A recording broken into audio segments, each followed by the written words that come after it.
So good afternoon and welcome to the Writing Lab for the Big Breakup.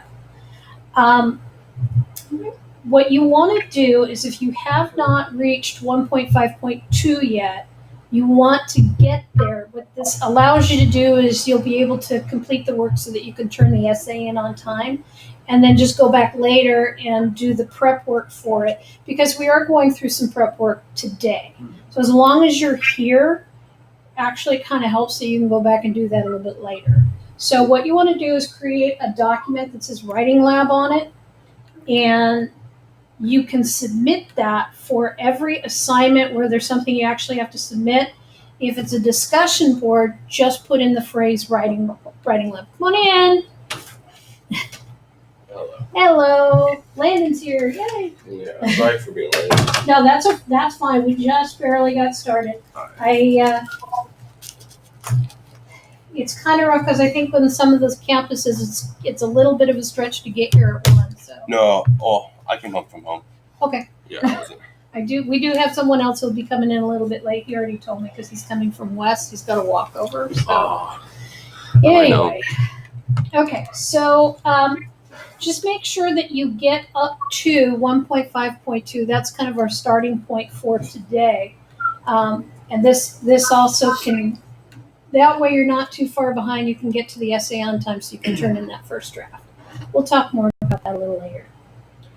Okay, and I brought some extra copies of the articles. So if you want to go ahead and look at those. I think what's important is that we summarize the Declaration of Independence. And the reason that we're doing this module first, I talked with Mr. Warner, who is our U.S. history teacher here at Kern Learn Central, and he had said that all the social studies teachers in the district teaching U.S. history wanted to, they have kind of this lesson planning that centers around the Declaration of Independence and from the time of its creation up through now. And so this was a module that I thought would work perfectly, and this will help you with just the content of what's in the Declaration of Independence so that they can take over now and really examine how it's important in history. So what I like to do, this is my favorite review tool. It's something that when I get an article, especially if it's a lengthy one, and it's one that I need to know the information about, I will make up a soapstone chart. Faith, I know you've seen this before, but Chris, have you seen the soapstone before? Yeah. Good. And Landon, did you? I know we did it, but you were a little late coming with us last year. I don't know if you saw a soapstone. No. You've never seen a soapstone? So a soapstone is the acronym. The first S stands for subject. So it's basically what is the topic of the Declaration of Independence? What's that whole thing all about?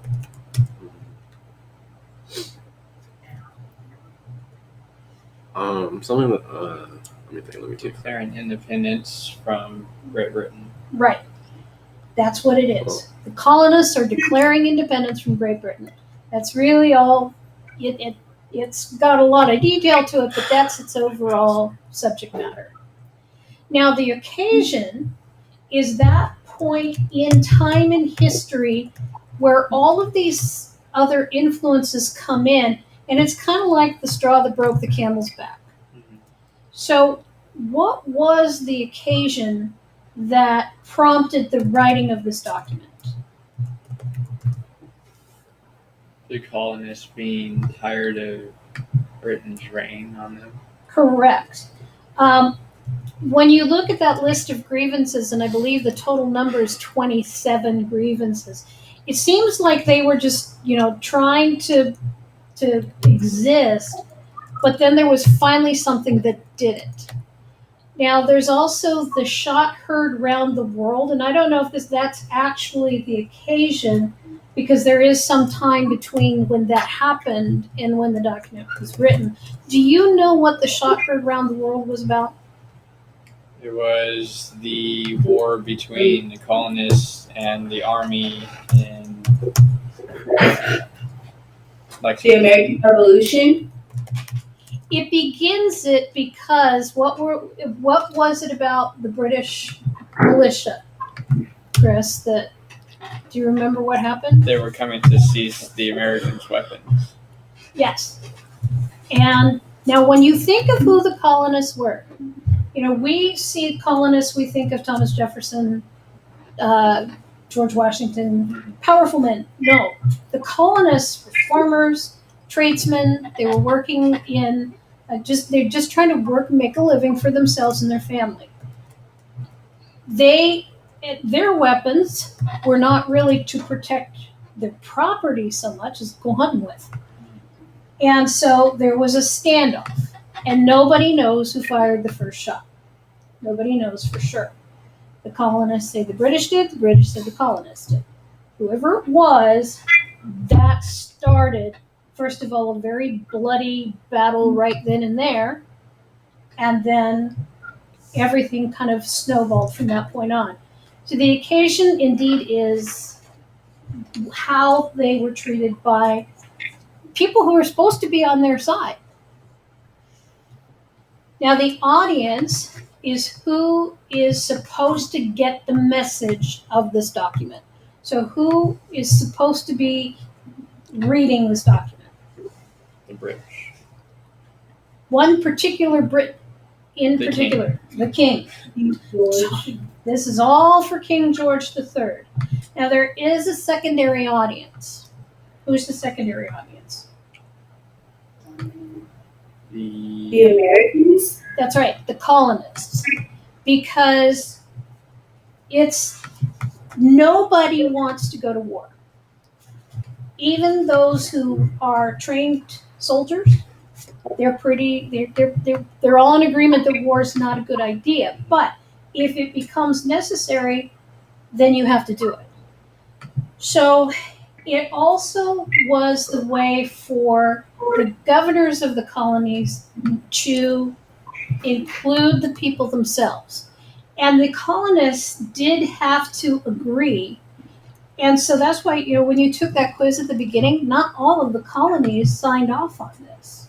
So they were okay with the way that they were living their lives. They didn't feel this need that they had to break off. The purpose, now anytime you're asked for a purpose, you're going to have one of three answers: to inform, to persuade, or to entertain. Don't think this one was to entertain. What was the purpose of this? Persuade. Who? King. Of what? To relinquish his reign on the U.S. Okay. And he would not go lightly, would he? In fact, I don't even think the king had any kind of choice. It was just to tell the king, here's what you did wrong, that's why we're leaving. Really, for him, it's more informing. But the colonists, they did need persuading. So it's kind of a dual purpose there. It was to inform the king that they were breaking off because he was a tyrant. And it was to persuade the colonists to unite so that they could go to war against Britain. Is it okay if I go down and You need just another go- one? Yeah. Good. Yeah, there's like Okay.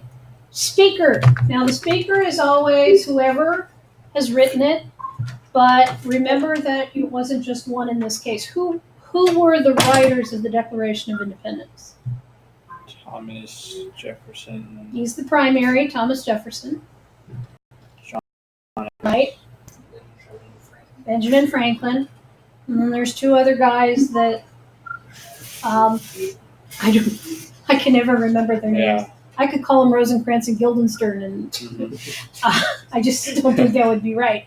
But Thomas Jefferson took the lead, so he did the first draft. But when you have this kind of document, this incendiary document that's going to start some really big trouble, you've got to have other people come in. So Now, if you take a look at who those men are, what do we know, at least about the primaries, Jefferson, Franklin, and Adams? What do you know about them? Important figures in history. Yes. At that time, they were also, I wouldn't say well off. Jefferson was. Jefferson was a plantation owner. He did own slaves. He also created furniture. This is what's so cool is that these men were also tradesmen, and so he was.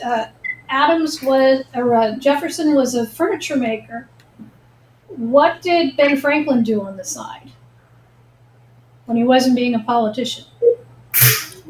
An inventor. Yep. What's one thing that he invented? Electricity. Well, Oh, delightful. yeah. Well, he discovered the ability to capture electricity, right? Also the eyeglasses. He was the one who came up with the concept of bifocals. They were educated, well educated. They also were leaders, and so that kind of helps us to understand who they were who wrote it. They're speaking for people who are uneducated, who are just tradesmen. I shouldn't say just tradesmen. Tradesmen are important people. But when you think about them, it leads to one of the criticisms of the DOI today. So that was just written by a bunch of white men, rich white men. Possibly, but we need to look at it in its context. Tone means if you were to hear whoever the speaker is, if they were reading it to you, what impression would you get on how what their attitude is? So we need adjectives here. What is one adjective that can describe the tone of the declaration? Quite persuasive. What's one? And I'm sorry, I don't have an extra copy for you. Do you have it up? If you go to the slideshow in slide.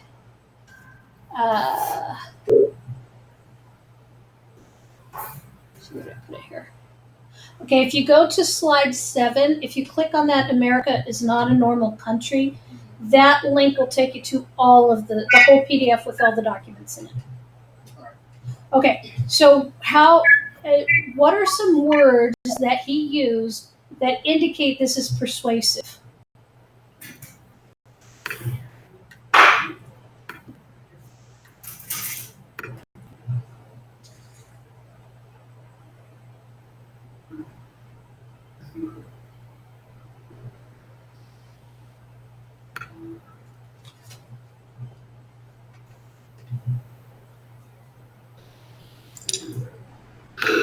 Necessary.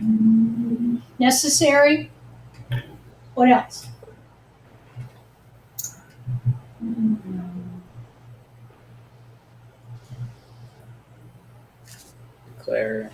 Declare. Okay, very powerful. Do this. Go to the list of grievances, and I want you to look at the verbs in each of those. What are the verbs in the descriptions of what the king has done? Refused. Refused. Forbidden. Forbidden. Dissolved. Dissolved. What do all of those sound like? Well, they're negative. They're very negative. They're very angry.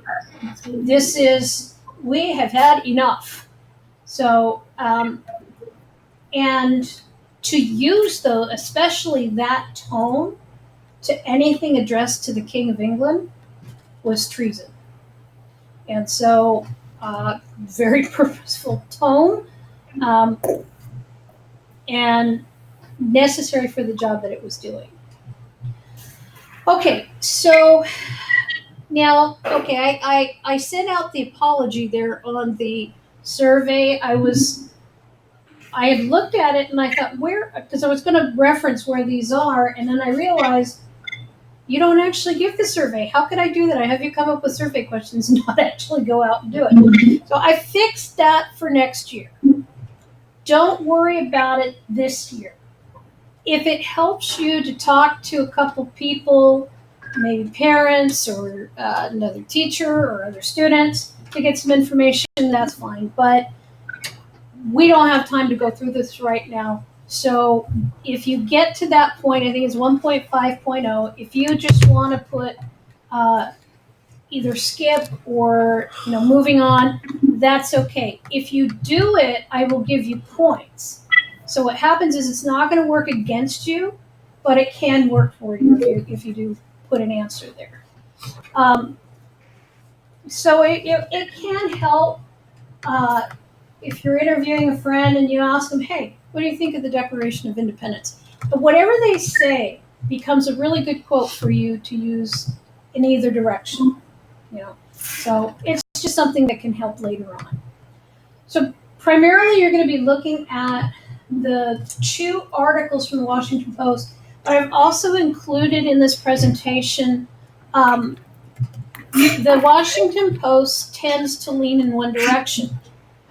You weren't given the other direction. So I found an article that was same kind of audience, same occasion, but it comes from a right-leaning source. So we'll take a look at that in a little while. But look right now at the America is not a normal country. Let's do a soapstone on that article so that we can kind of get where this is coming from. What is the subject of this article?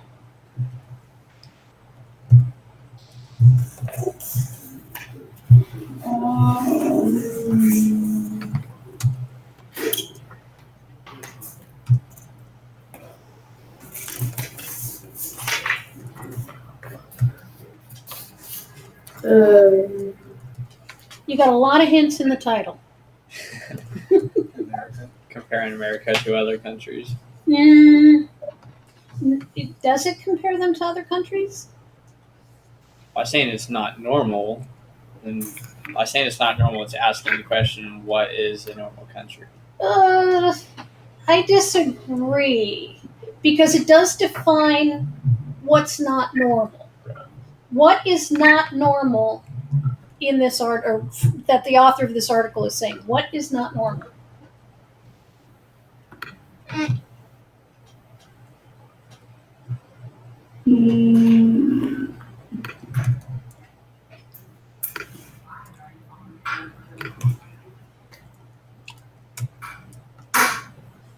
Turning to a document, times of trouble. Right? But what does the document say? I mean, why would we turn to it? What is it saying?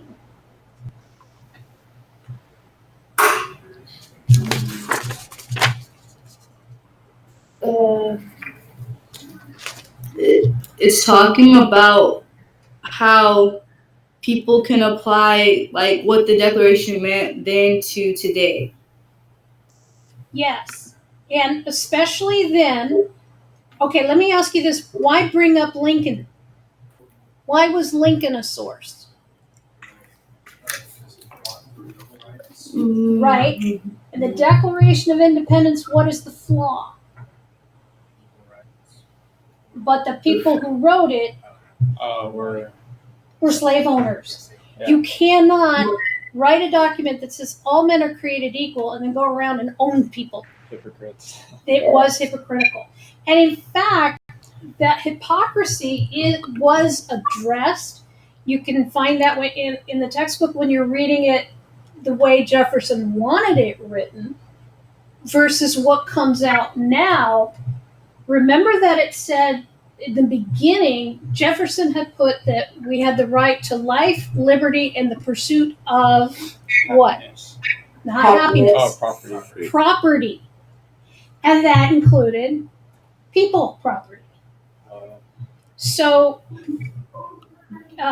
the implication in the text is that he was made to, and they show it in that John Adams feature from HBO, it was Franklin that said, that's not what we want to say right now. we've got a couple of problems to deal with. We can only deal with one problem at a time. And so he's saying that it's the pursuit of happiness. Now here's what's ironic about that. How do you define happiness? How do you get happiness? How do you know if you're happy? How do you measure happiness? So it's so general and it's so undefined that they could kind of get away with that. And in that document, those grievances, when you look at all those grievances, how would you define what is meant by happiness if the document is directed toward the king and saying, you are a tyrant because you do these things. We cannot pursue happiness because you do these things. What do those things do? They're restrictions. Restrict what?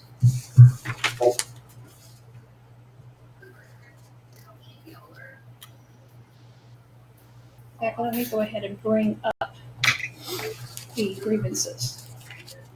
If we were to put them all in a category, refused his assent to laws, the most wholesome and necessary for the public good. He is not making it easy for the public. He has forbidden governors to pass laws of immediate and pressing importance. There are laws needed to control what's going on in the community, and he is not letting that happen. He is unfairly convicting people of crimes and sending them across the ocean so he doesn't have to deal with them. All of those things, all of those grievances, how do they impact a person?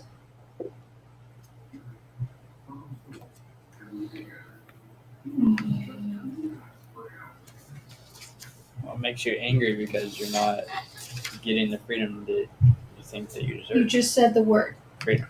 It restricts freedom. Every one of these restricts freedom.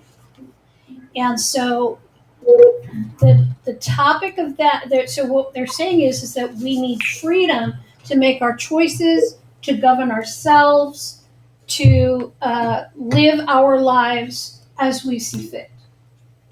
So in the article, this one's by Kern, they're saying that, you're looking at a document that people should know because it contains all of these things that should happen with its human dignity. What are the freedoms we believe we are entitled to? And yet, we've got it on display. We've made a movie about it. No, it's not a real movie. National Treasure. Yet we don't know what's in it. That's why he's saying it's not normal. So the subject is the fact that there's a hypocrisy between what leaders say in this country. In fact, he says it right at the end of that first paragraph. What does he say about the leaders?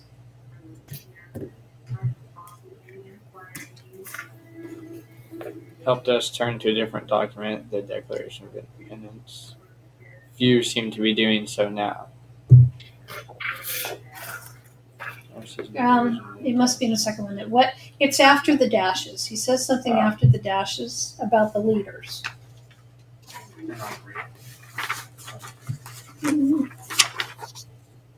I should probably bring that up again.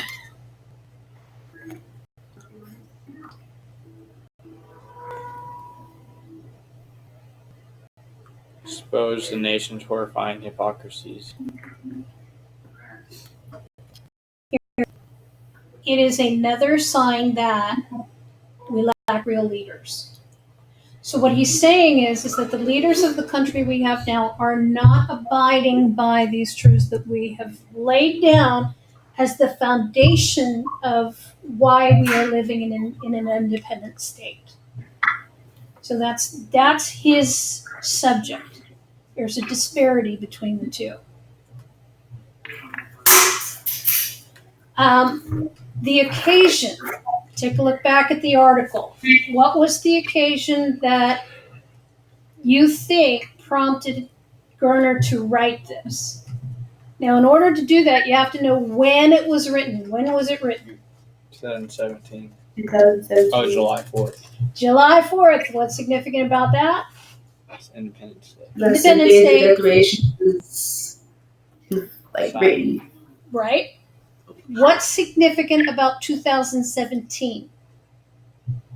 That's when Trump became president. Right. Trump is sworn in January. This is his first Independence Day. But from the time, even before the election, but during the election, after the election, and onward, there's a division in the country. And that's what Gerner is referencing. So the occasion is that this is the first Independence Day of President Trump's term. Try saying that 5 times fast. The audience. Now, in order to determine who that is, you look at the publication. Do you guys know anything about the Washington Post? Or even have you ever read a Washington Post? No. I don't think so. Not one that, well, so what I've done here is I have actually linked the homepage of the Washington Post. I want you to take a look at their byline. What is their byline? Democracy dies in purpose. What do you think that means? What can you read into that?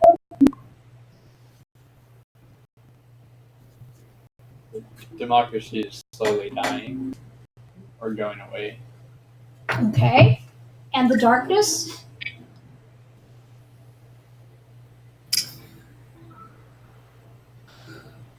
What's the implication? Like Dark Ages?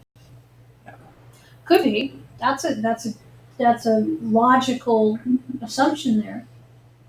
If you're in the dark, you don't know What's happening? what's happening. Okay. So that would then indicate that democracy will die if we don't know what's happening. So the Washington Post has taken it upon themselves to make sure that they are the light of democracy by informing the world of what happens. Okay. But one thing you do need to look at, and what's interesting is that they use the word democracy. And that reminds you of what? Democrats. Democrat. And in fact, if you go to, there's a really cool website that will tell you, got to go back to the presentation, if the paper tends to lean more to the liberal side, which is the Democratic side, or more to the conservative. Now, what's the difference? The left media bias. Look at all of these bullets that it may moderately show favor for at least some of the following. Government services. The government needs to provide help to its people who do not have the resources that others have. Protecting equal rights, tax on the wealthy, regulation of corporations, keeping abortion legal. All humans have the right to health care, housing, clean water, and a living wage. They deserve to have help when they have fallen on hard times. So these are all what's associated with the left. There is a description of leaning right. Let's see here. Let me go back here. What is the right side? By the way, this is a really interesting infographic about some of the more common news resources that you get. So C, of course, is central. The extreme right, very conservative. Extreme left, very liberal. And then you have just short of center. So you can take a look at those. Then there's the lean right. So the opposing side wants to decrease government involvement in economic issues, to decrease federal regulations, to require that people have a personal responsibility, that if we are helping people, we're helping people on an individual basis, not as a society basis. We decrease taxes, we preserve the rights of people to own guns. Rejection of laws that impose unnecessary burdens on business and economy. If you are successful in business, the thought is that you will reward your employees, that you will give them a decent wage, you'll give them the health care that they need, as long as the government is not telling you how to do that. You get to decide how you do that on your own.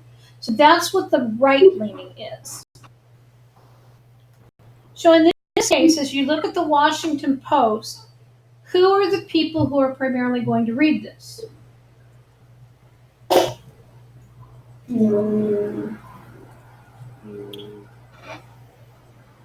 Especially with that title. Liberal.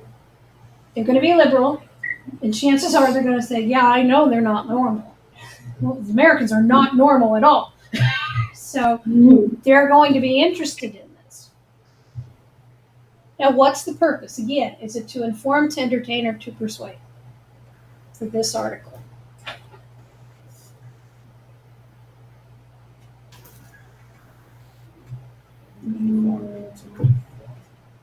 Right. He's not really trying to get us to do anything about it, but he wants us to understand, especially with Lincoln's involvement, that's why we fought a whole internal war. The Civil War was probably the ugliest time in our country's history, but it needed to be done because we had founded ourselves on principles that we weren't living up to. And he's inferring that that's what's happening today. And so it would be a good idea just to go back and review the document. So yeah, his purpose was to inform the nation of the contents of the Declaration of Independence and how the current interpretation is incorrect. Okay, I've also linked the bio for Michael Burson. And here's what's interesting. Take a look at the bio. It says he's a columnist, obviously nationally syndicated, who appears twice weekly in the Post. Well, that's the Washington Post. He is the author of Heroic Conservatism and co-author of City of Man, Religion and Politics in a New Era. He appears regularly on the PBS NewsHour and Face the Nation. Just from that biography alone, would you say that Michael Burson tends to lean right or tends to lean left? Right. How do you say right? Because he wrote a book on conservatism. On conservatism. And in fact, he puts the word heroic with it.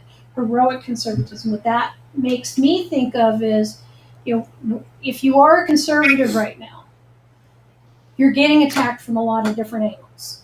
So you have to stand up for what you believe in. Is there another word that kind of indicates he's a right leaner? Religion and politics. Mm-hmm. Religion tends to lean right. It just tends to lean right. That's not saying that there aren't people of religion out there who are not Democrat or liberal. There are. They're made up of a lot of them, but they tend to associate religion with the right. Okay, so the audience is going to be primarily liberals, but the ironic thing is that Gerson is more of a right-leaner who's writing for a left-leaning paper. That's going to have an impact. Okay, now the tone for this article. How would you describe Gerson's tone in what he is writing?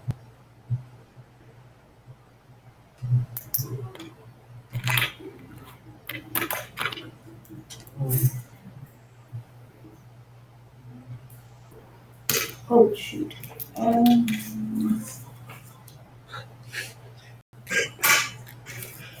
Patriotic, maybe.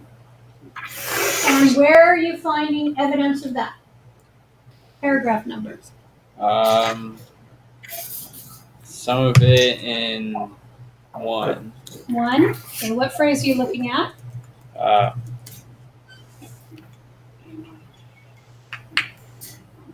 sorry, no, not one. I think you were putting pieces together there, and you brought this up before, Chris. The anger, Yeah. division, self-doubt. Then you've got American leaders. Is that where you're making the connection to patriotism? No, it was in 2 where it said national pride. Very good. Okay.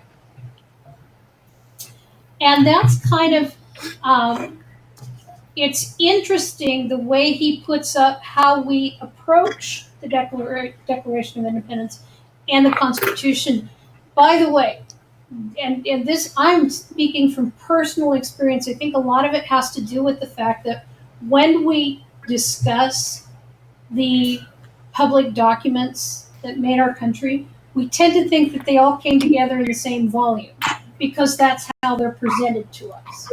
If you anywhere you go, you can say, what documents are important to us, and you've got Declaration of Independence, Constitution, Bill of Rights, all these other ones. They were not written at the same time.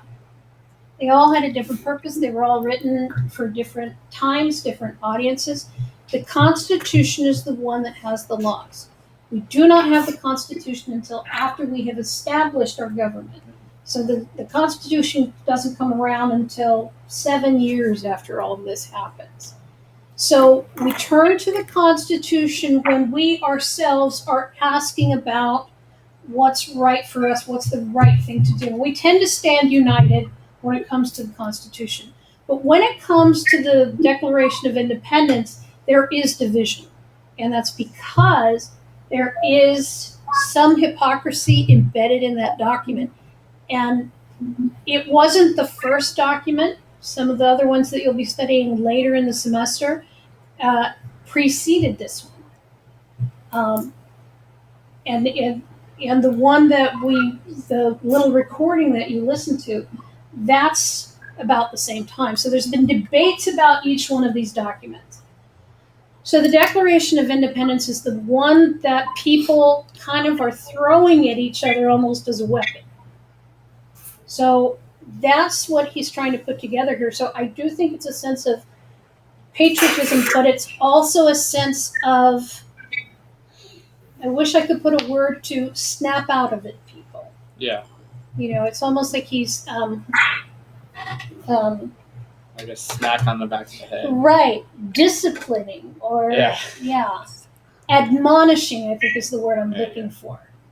Is that he's trying to tell people, you go back and you read that document and you decide if that is something we are doing today. Lincoln himself had problems with this document because they weren't living by the concepts that were in that document. Okay. This link here, I've decided that, as I said before, I went to Fox News because and it's funny how, on that chart we saw, they've got Fox News is both just right of center and then very right. It all depends on who you're listening to. I will tell you that Judge Andrew Napolitano, he's a judge, so he's got a certain ethos. It was also published, this is another opinion that was published on the 4th of July. This one, it was of this year. So it was current. And you're welcome to use this article as one of the sources. And I want to draw your attention to these 2 paragraphs here. It said, when Jefferson wrote that we are endowed by our Creator with certain unalienable rights, he's referring to the natural law. The natural law teaches that right and wrong can be discerned and truth discovered by the exercise of human reason, independent of any commands from the government. The natural law also teaches that our rights come from humanity, not from the government, and our humanity is a gift from our Creator. If you compare that with Burner's time, how could you differentiate the viewpoint on the Declaration of Independence? How are they different?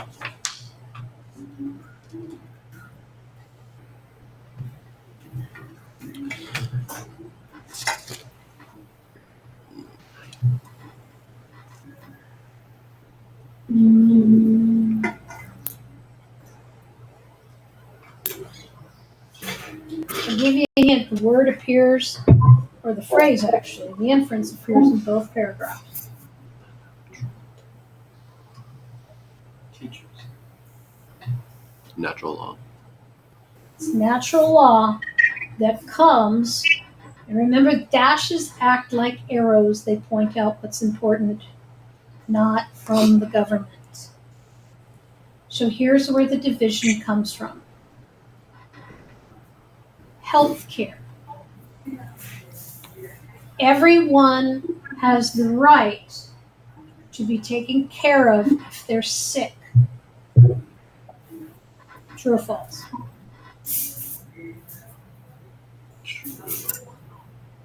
True. True. If they pay taxes, Through taxes. That's the whole thing. That's where the division comes from. It comes from who's supplying this. And if we're going back to the Declaration of Independence, is there any grievance in that Declaration of Independence you see that has to do with the health of a person? Oops, I'm in the wrong article.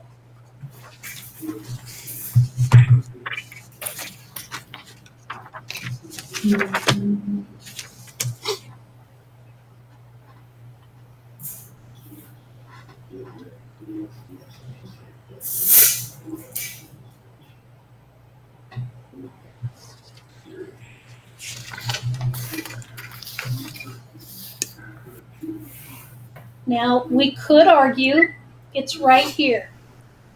Life. The right to life. And we even have a movement called the Right to Life movement, one that is against abortion as paid for by the United States government. It's there, but the question becomes who's responsible for those people who don't have money for proper health care? What is the right thing to do?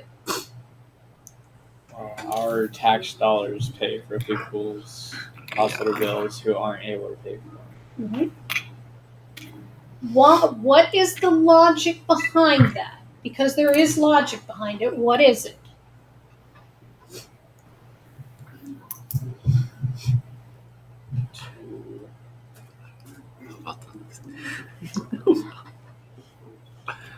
You're really uncomfortable, Landon, aren't you? I don't know. Poor Landon's squirming over here. I'll just say what he said. Though. Okay, here's the deal.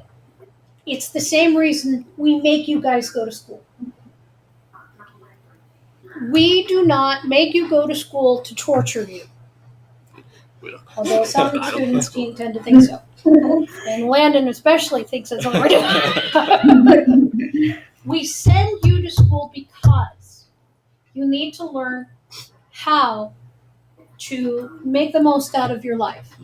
Each one of you has a special contribution to make to this society. You may not know what it is yet.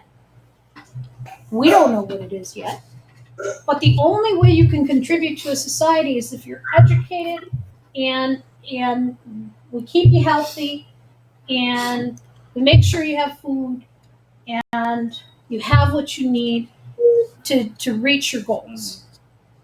That's why the government exists. The government exists to help its citizens maintain their independent lifestyle.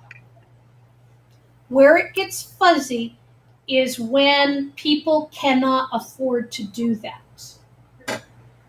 And then it becomes, well, it must be the government's responsibility to give food to the kids who have no food. What do? We provide free and reduced lunch and breakfast now. Breakfast has only been around for about 5 years. Before then it was just lunch, and so kids were only getting one a day. The same thing with healthcare. You have the older generation, and they've grown a very large population of these baby boomers who are now needing medical care. What do they offer society? They offer wisdom. They offer, they're part of family. And so there's a need to keep them around. So it's all a matter of human dignity. That's what all of this is about, is human dignity. And then it becomes, whose responsibility is it to maintain? And that's where people start arguing. Same thing, if we were to look at the issue of immigration, the issue of immigration is in the Declaration of Independence. You're limiting who can come into this country. Why would that be considered against human dignity?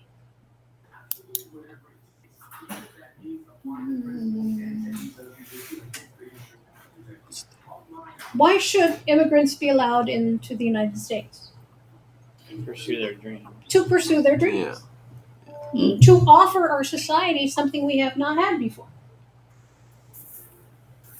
What's the problem, though? There's too many of them. There gets to be too many. And the worst part of it is, and this is, we read a book in English 10 called Enrique's Journey. I don't know if you've read that one. But there's a point brought up in the book that people from all these countries, there was one woman in Guatemala. The reason she wanted to come to the United States was because she would clean for somebody who had TV. The people were watching American programs on TV. And so America was being displayed as this place where everybody has money, everybody has a home, everybody has food, clothing, etc. But it only shows one little piece of it. We have a lot of poverty here too. We have a lot of people living in bad circumstances, and so it's rough because you see both the positive and the negative. So it's not easy. This is not an easy solution. Okay, now we get to the fun stuff. The NPR tweeted propaganda. What was the occasion for this one?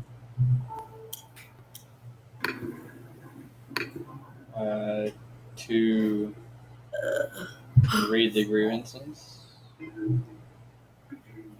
That's not an occasion, though. That's not an event that happened. What was the event that happened? It was Independence Day. Correct. And what happened on Independence Day? They tweeted out the Declaration of Independence. 140 characters at a time. Right? Imagine that. Okay. Now, and again, it comes down to the audience because there are only certain people who would follow NPR.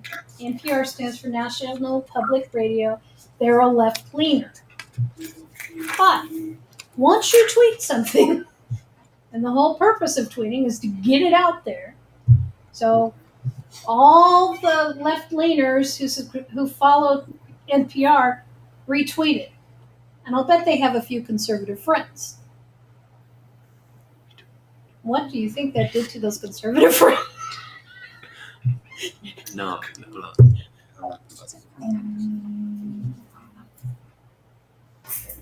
What was the real issue here?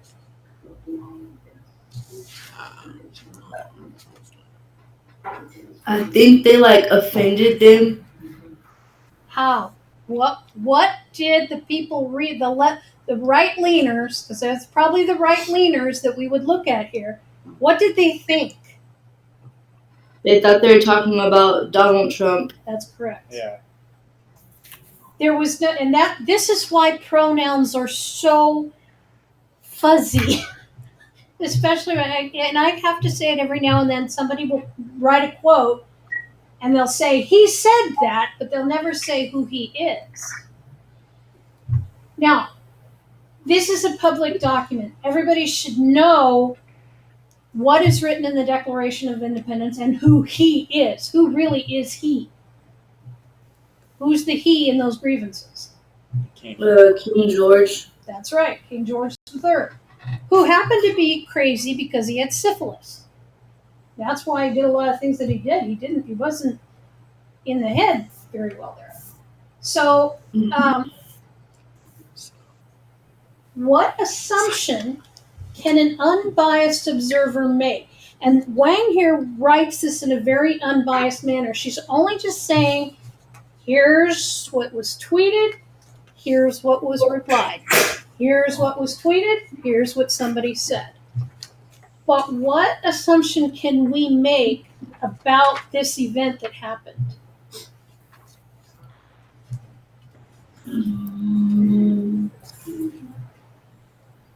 That since people were assuming that it was Trump that they were talking about, they weren't very educated on what the Declaration is. Very good. There's an assumption of ignorance here, of not recognizing the wording of the Declaration of Independence. There was also an expectation. There's been an expectation that the left attacks Trump. There's an expectation that the right defends Trump. And I'm not saying it's right or wrong. I'm just saying it is what it is. Hasn't it always been like that? Like even like in the past, like with other. Right. Every president, well, there have been presidents before them too, but it's every president since Richard Nixon has been a subject for impeachment. Every one of them. Possibly not Reagan. I don't know. I was a Reagan supporter, so I wouldn't have paid attention. But Obama wasn't a citizen. We need to impeach him. Bill Clinton and Hillary Clinton were both involved in something where somebody died. They probably murdered him, impeach him. They keep saying that. And now it's Trump. And those things have been going on. The problem is you don't want impeachment, because if you have impeachment, you have basically what the revolution was, and that is a complete turnover of government. If it is easy to impeach a leader, then it brings down the structure of your government. So it's not a great idea. If somebody really did commit a horrendous crime, you're going to have to do it, but some of this stuff is just, you don't know one way or the other. Okay. Do take a look at those grievances, and remember they're only tweeting one section at a time. So you've got these tweets that say, he has dissolved representative houses repeatedly for opposing with manly firmness his invasions on the rights of the people. Does that sound like Trump to you? People could interpret it that way. Yeah. Where's the one on immigration? Which one's immigration again? Oof.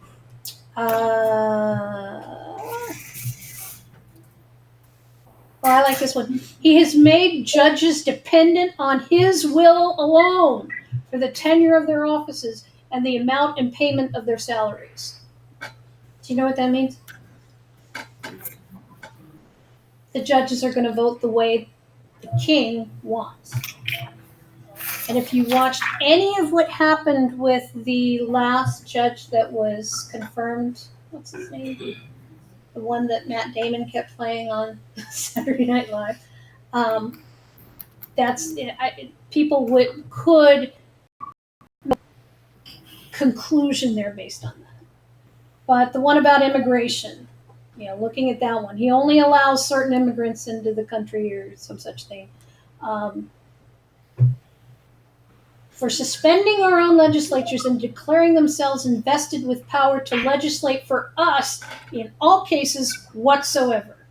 That would mean congressmen, etc. So they're only tweeting these 140 characters at a time, so they blew up Twitter that day, and now you've got this dumpster fire. It's interesting, though, that people would jump to these conclusions based on a document that we have declared as the basis of our society. So as you're writing, well, before you write, these are some questions we want to consider. How can I make my reader interested in a paper about the Declaration of Independence? Or should you? Is this a document we really need to know about? Why? So you can stray from situations like what happened on Twitter. That'd be great. That'd be a great start. Remember the debacle of the NPR tweets? How can we avoid that situation again? Read the Declaration of Independence. Definitely that would get it. Why do we need to know what is in this document?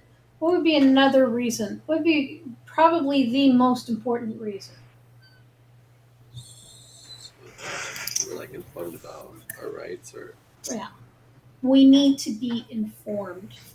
I think a part of the problem, especially if we're getting all of our information from social media, you got to know what's real. Something objective.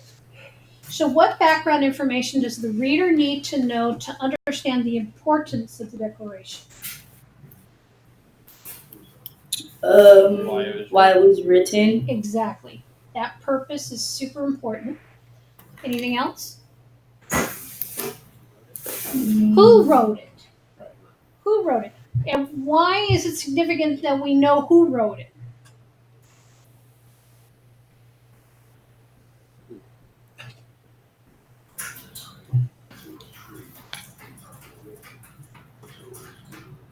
Remember, it wasn't just Thomas Jefferson. It was 5 men. Why is that important? The credibility of the source. Right. They were not going to let any one opinion drive it. These were men who were all in agreement, but they had to work out exactly what the important statements were, because this is what would be the base of our nation. So how has the significance of the Declaration changed from 1776 to today, or has it changed?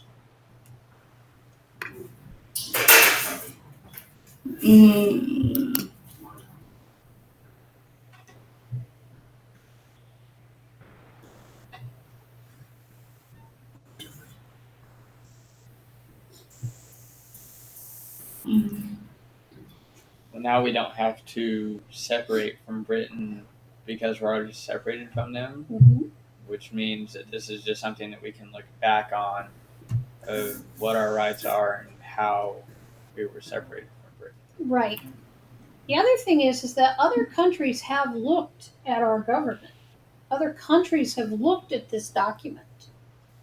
And some have based their own definition of human dignity based on what these grievances were that were brought up.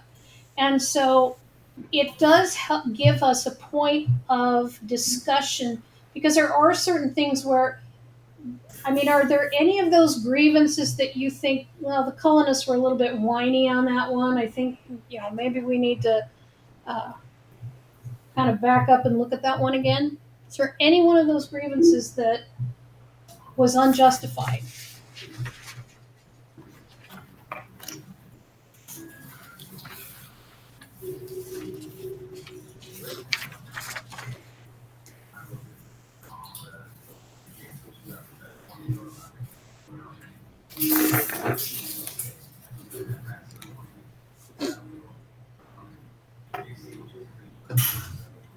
So you're asking which side people would take, or what? Not yet. It's just, how has it changed from 1776 to today? So if there's no grievance on there that is unjustified, then really the significance hasn't changed. We just have to remember them. And especially when things are going on that, hey, I'm going to go back and look at this because this is what the Declaration of Independence is, but I'm looking at this situation over here. They don't match up. That's what we need to know. Is there something that we're doing that we have inadvertently now flipped over, and now we're actually performing one of the things that the king did that goes against the human rights? Okay, what are the possible positions someone could take on this issue? Meaning, the significance of the Declaration of Independence. What positions could people take?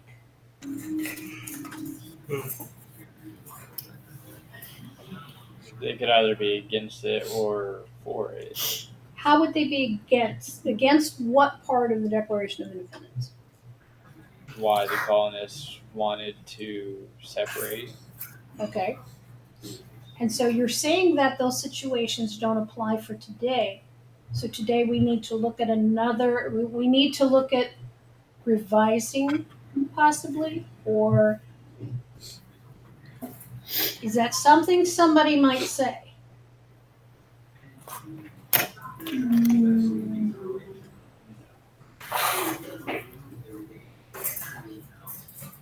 What are the arguments today? Because there are arguments. What are the arguments you hear?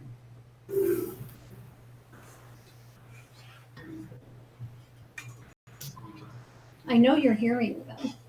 Yeah, I mean, like politics or.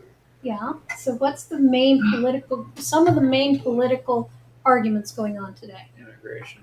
Yeah. Immigration is one of them. So you've got the people who say the government, we complain when somebody before wasn't allowing people in. Now look what's happening. But on the other hand, we're full. Our country is full. We can't afford, as a society, to support any more people coming in. That's the argument on the other side. What are some other arguments that are going on today?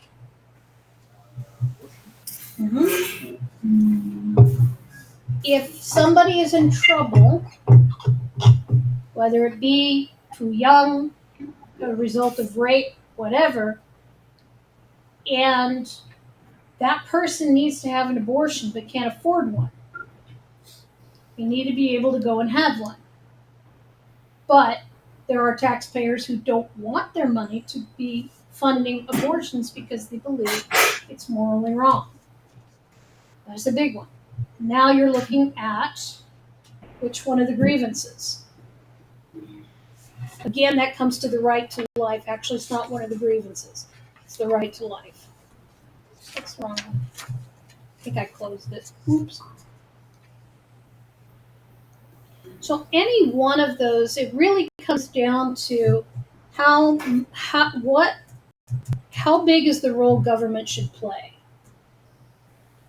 versus how do we keep our independence.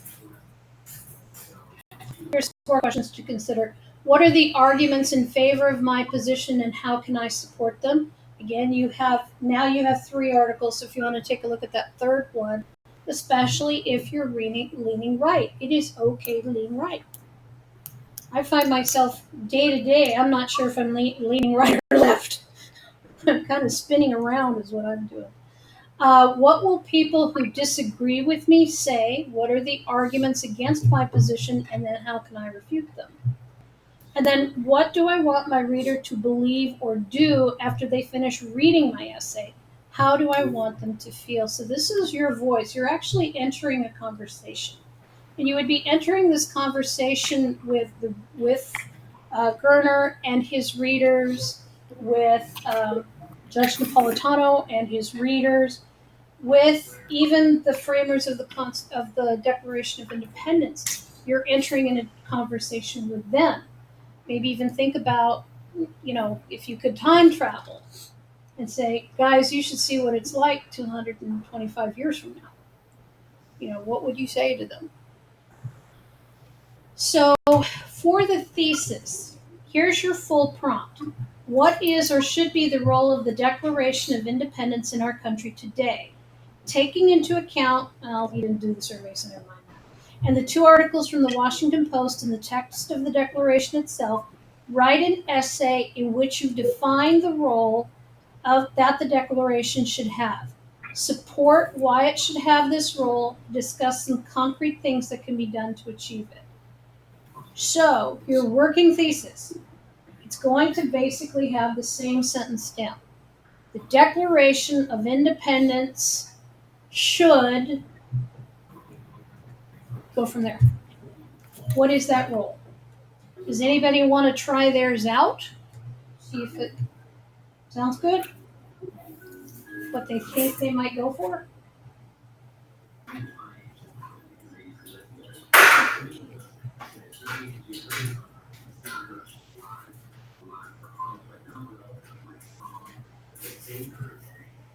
Should be more widely known in the U.S. today. Perfect. That works. Any others? And you can't steal Chris's, so you'll have to rephrase it. Actually, they'll be mostly the same. After that should, there's your role. Now, you don't have to fully define it. That's what the essay is for.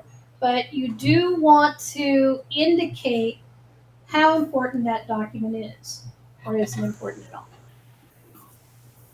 Here is a possible outline. As I've told students before, this is just if you need it.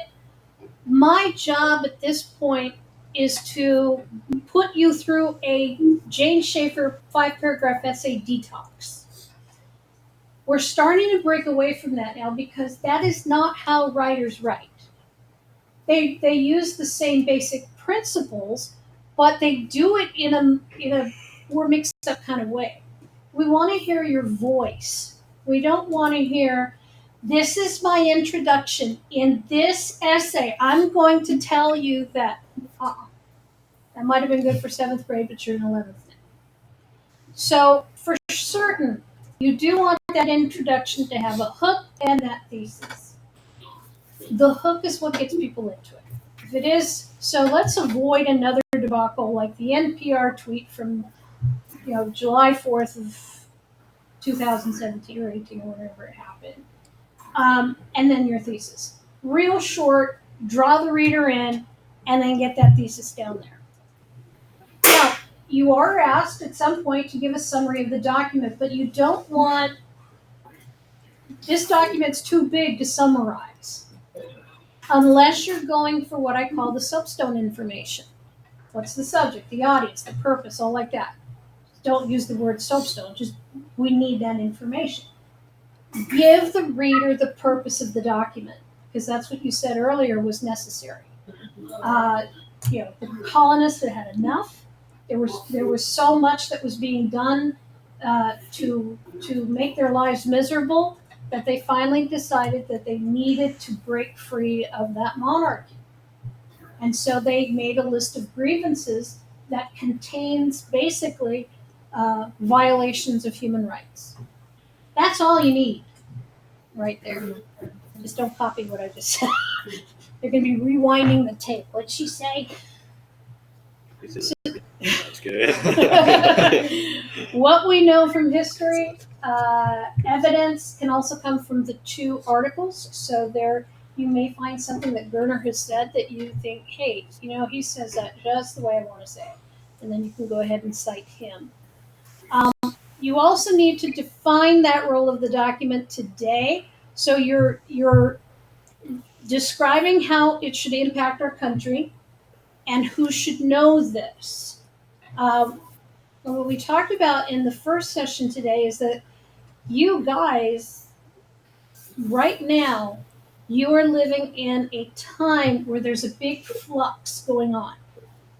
Back in this, about 95, we were told, especially in California as educators, that in the next 25 to 30 years, there will be a turnover so that Caucasian students are now in the minority, and the majority of students will be of other ethnic groups. And that's true. Now, the biggest predominance for Southern California is Hispanic, For Northern California, it's Asian.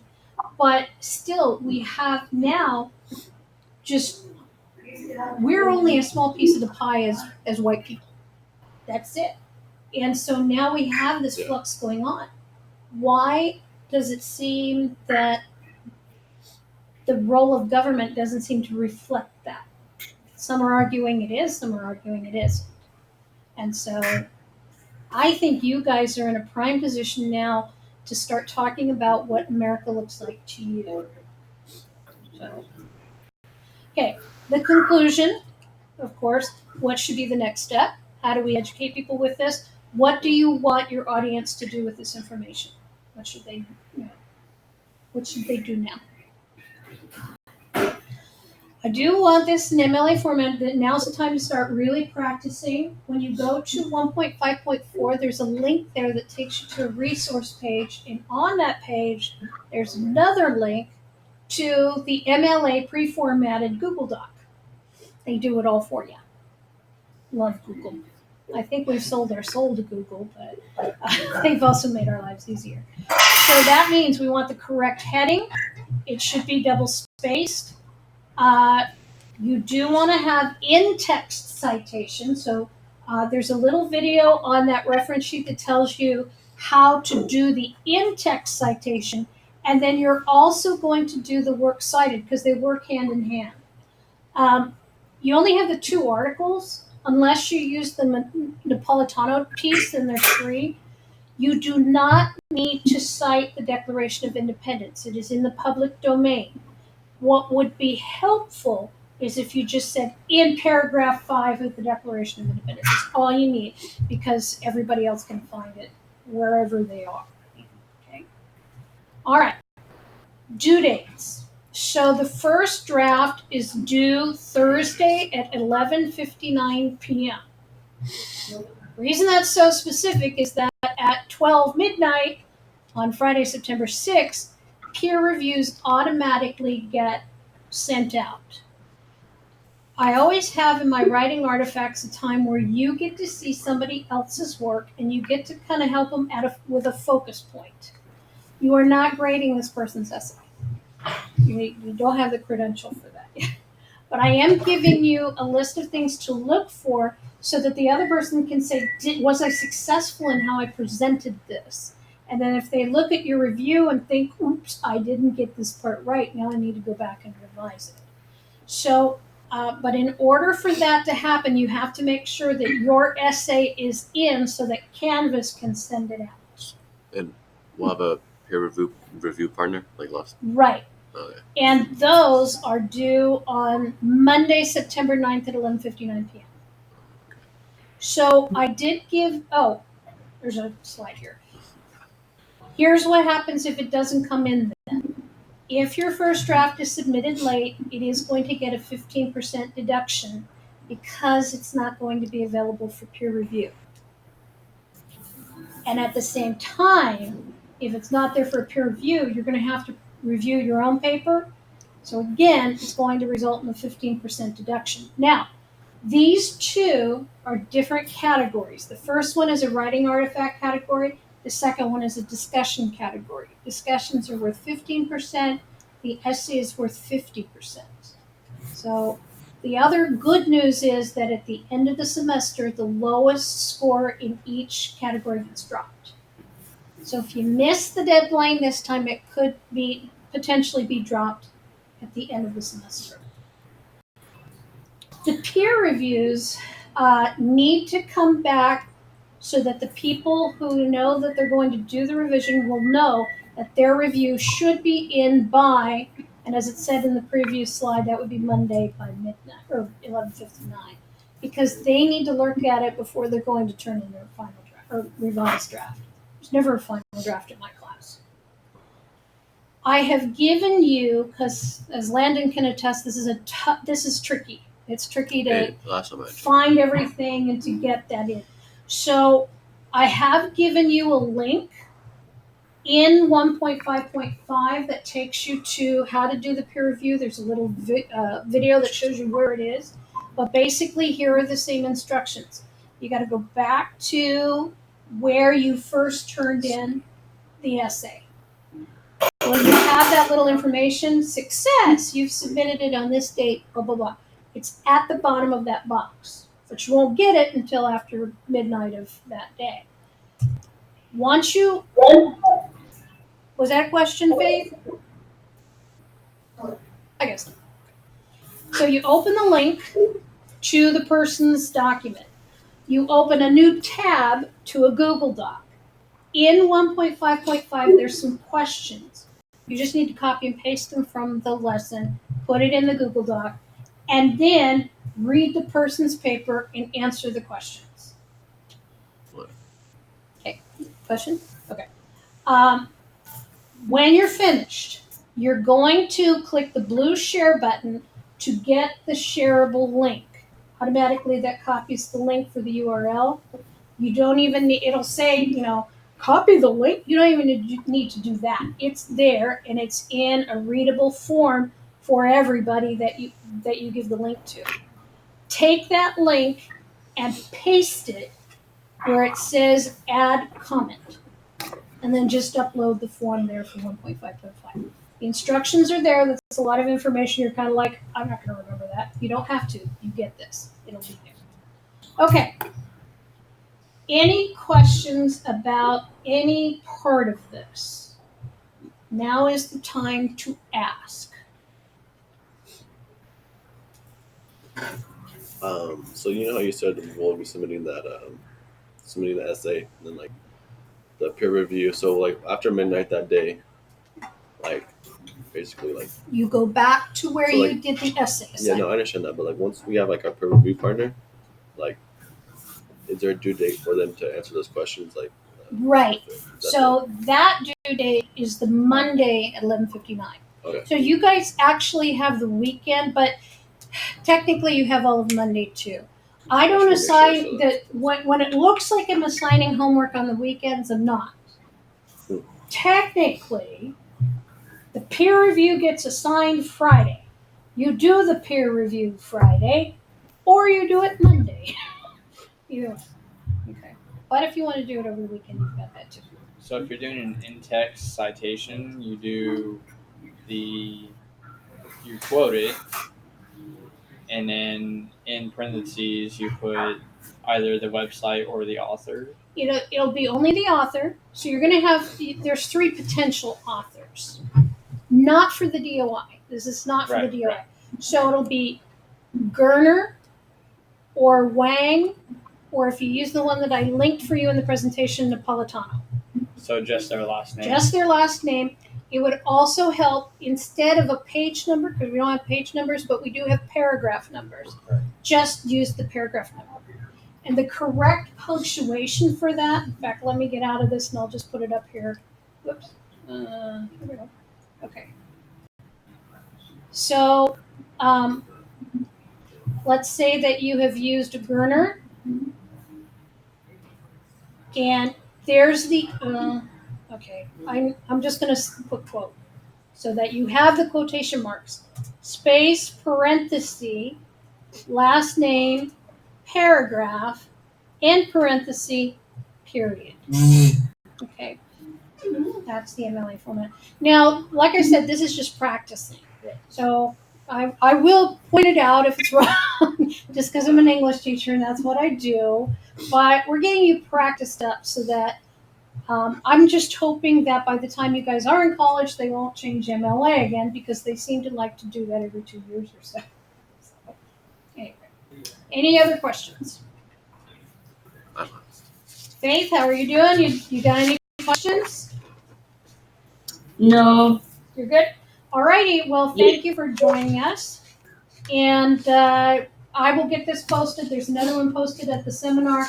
Like I said, you can go ahead and write the essay to get yourself up to that. You're writing Writing Lab if you're not quite where you need to be yet, so that you can get to that essay so you can work on that. Okay? Alrighty. Okay. Well, good luck, and we'll talk to you later. Bye-bye. Bye.